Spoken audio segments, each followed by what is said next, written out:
और आज के दिन हम लोग 12th स्टार्ट कर रहे हैं। 12th STERT स्टार्ट कर रहे हैं। मुझे नहीं पता ये सही समय स्टार्ट करने का 12th है, जल्दी है, लेट है, मुझे नहीं पता, लेकिन मुझे इतना पता है कि 11th बिल्कुल ज्यादा टाइम लगता है, क्योंकि बच्चे 12th पर आते हैं लेकिन उनका 11th वीक रहता है, तो 11th ज्यादा टाइम लगता है, बिल्कुल लगता है। लेकिन यहां से कम 3 साढ़े 3 महीने तो 12th को भी चाहिए। तो half November, December, January and February mid, मान लो 3 महीने लगभग। तो दिसंबर जनवरी ये 2 महीने हो गए, नवंबर 15 दिन और फरवरी 15 दिन, 3 मंथ। 3 मंथ अगर जोरदार तरीके से पढ़े, 3 साढ़े 3 मंथ, तो 12th में इतना टाइम लगता है। अगर मैं दिसंबर मिड में जाकर शुरू कर रहा हूं तो मैं 2 महीने में 12th पढ़ाऊंगा, जो कि कहीं से भी जस्टिफाइड नहीं है कि मैं 7 महीने 11th पढ़ाऊं और 1.5 महीने 2 महीने में मैं 12th पढ़ाऊं। कहीं से भी जस्टिफाइड नहीं है। सिर्फ 12th से सिलेक्शन नहीं होता है, सिर्फ 11th से नहीं होता है, 12th से भी होता है। और इवन 12th का वेटेज हमेशा ज्यादा रहता है, लेकिन 11th की सबसे ज्यादा कंसेप्चुअल है, 12th में यूज भी आता है, वो थोड़ा बच्चों का वीक भी रहता है, इसलिए जरूरी है उसको ढंग से पढ़ना, उसको समय लगा के पढ़ना। और उसमें तो भाई बेसिक मैथ और वेक्टर एक ऐसी चीज है जो 11th में भी है, 12th में भी है। तो बेसिक मैथ एंड वेक्टर को तो 12th में भी काउंट करोगे ना भाई, ऐसा तो नहीं कि सिर्फ 11th का पार्ट है। तो बेसिक मैथ हो गया, वेक्टर हो गया, ग्रेविटेशन हो गया, काइनेमेटिक्स हो गया, लॉज ऑफ मोशन हो गया, लॉज ऑफ मोशन, उसमें बहुत हेवियर पार्ट यहां यूज होगा, बहुत हेवियर पार्ट उसका यहां पे यूज होने वाला है। तो आप कह सकते हो कि ठीक है, मतलब 3 महीने पढ़ रहे हैं तो 4 महीने 12th हम समय दे रहे हैं, 4 महीने 12th दे रहे हैं। लेकिन अगर मैं जनवरी में जाकर दिसंबर एंड में जाकर शुरू करता हूं 12th, वो बिल्कुल भी जस्टिफाइड नहीं होगा। तो बात तो ठीक है कि हमने पूरा पढ़ लिया, लेकिन रिवीजन हमारा नहीं हुआ।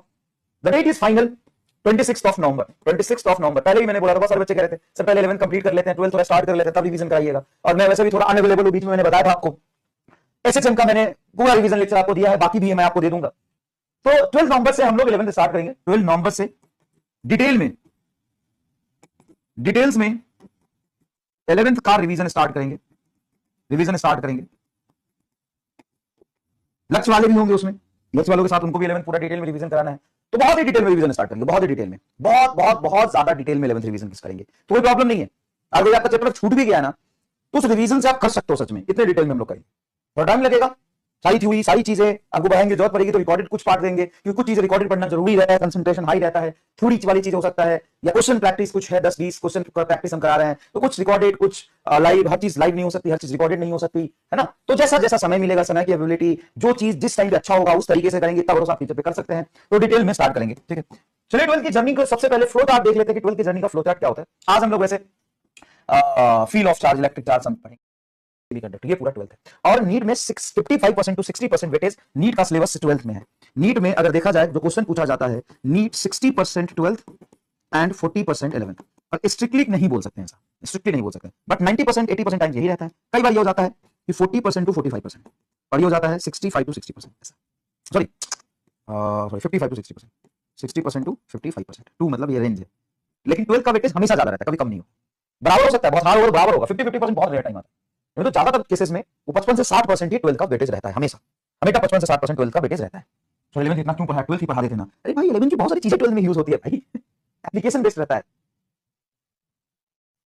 ठीक है ना, एप्लीकेशन बेस्ड चीजें रहता है, ठीक है, एप्लीकेशन बेस्ड चीजें रहता है। अगर आपने मेरे से पढ़ा हुआ है या कहीं भी आपने पढ़ा हुआ है और कोई भी आपके नोट्स बने हुए हैं, तो आप उसको यूज कर सकते हैं और उस पर चीजें ओवरराइट कर सकते हैं, कोई प्रॉब्लम नहीं है, ठीक है भाई मेरे। और एक चीज और, आपके घर बैकलॉग है तो आप यहां से स्टार्ट कर सकते हो, यहां से स्टार्ट कर सकते हो, कोई प्रॉब्लम नहीं है, कोई प्रॉब्लम नहीं, यहां से स्टार्ट कर सकते हो। लेकिन हाँ, पीछे वाला जो बैकलॉग है वो कहीं 11 से या क्रैश कोर्स से वो देखते रहना थोड़ा सा, और उसको टाइम के साथ कंप्लीट कर लेना, और अब बैकलॉग मत आने देना। 12th को बहुत अच्छे से, बहुत पेस में अच्छे से पढ़ते चलो। जो तुम्हारे पुराने नोट्स है उसको रख सकते हो, उस पर ये चीजें लिख सकते हो, जो नया होगा, नया क्वेश्चन होगा, नई चीजें होगी, उस पर लिख सकते हो। नहीं है नोट्स तो बनाओ फिर, और है तो कोई बात नहीं, यूज कर सकते हो। और ये पूरा फ्लो होगा बेटा, ये सारे चैप्टर्स हम इसी फ्लो में चलेंगे, और कोई भी यहाँ पे स्किप नहीं करेंगे, चीजें एकदम सीक्वेंस में चलेंगे। पहले ये पढ़ेंगे, फिर ये पढ़ेंगे, फिर ये पढ़ेंगे, फिर ये पढ़ेंगे, फिर ये पढ़ेंगे, फिर ये पढ़ेंगे, फिर ये पढ़ेंगे, फिर ये पढ़ेंगे, फिर ये पढ़ेंगे, ये पढ़ेंगे, ये पढ़ेंगे, ये पढ़ेंगे। तो इसी तरीके से सीक्वेंस में चलेंगे। तो चलिए शुरू करते हैं। इलेक्ट्रिक चार्ज क्या होता है समझते हैं। सबसे पहले आप ये समझिए कि पूरा इलेक्ट्रोमैग्नेटिज्म चार्ज पे ही बेस्ड है, पूरा इलेक्ट्रोमैग्नेटिज्म, मतलब 1 2 3 4 5 6 7 8 चैप्टर हो गया।